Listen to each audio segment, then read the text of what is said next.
திருவருளை சிந்திக்கிற வாய்ப்புக்கான பிறப்பை இறைவன் கொடுத்துட்டான். அவன் வேண்டியதை பூரா செஞ்சு கொடுத்துட்டான். நாம் தாங்க பயன்படுத்தாமல் உட்கார்ந்துருக்கிறோம். அவர் எல்லாத்தையும் கொடுத்துட்டார். பூவை கொடுத்துட்டாரு, நீரை கொடுத்துட்டாரு.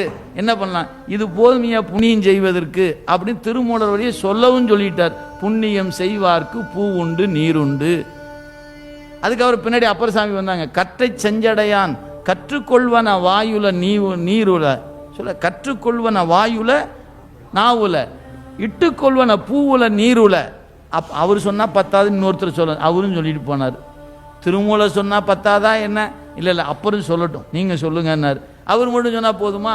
இவரு சொன்னார், காவினை இட்டும் குலம்பலம் தொட்டும் கனிமணத்தால் ஏவினையால் புறம் மூந்தெரித்தீர் என்று இருபொழுதும் பூவினை கொய்து மலரடி போற்றுதும் நாமடியோம் தீவினை வந்தம்மை திண்டப்பெறா திருநீலகண்டம். இப்படி வந்த ஒவ்வொரு அருளாரும் பூ நீர் கொண்டு போற்று போற்று போற்றுன்னு சொன்னா, நமக்கு வீட்டில் பூ இருக்குது, சாமிக்கு பூ வைக்கிறதுக்கு நேரம் இல்லை, கோயிலுக்கு போகிறதுக்கு நேரம் இல்லை, சாமி கும்புறதுக்கு நேரம் இல்லை. இப்படித்தாங்க வாழ்க்கையில் ஓடிட்டு இருக்கிறோம். என்னத்தை சாதிக்க போகிறோம்? வந்து இருந்து வாழ்ந்தவர்களாம் எவ்வளவு பெரியவங்களாக இருந்தாலும் ஆண்டாண்டு ஆண்டவர்களாம் கடைசியில் மண்ணாண்டு போகக்கூடிய வாழ்க்கைக்குள்ளே உட்காந்துக்கிட்டு அதையெல்லாம் பார்த்தும் நாம் பாடம் படிக்கலைன்னா எதை படிக்க போகிறோம்?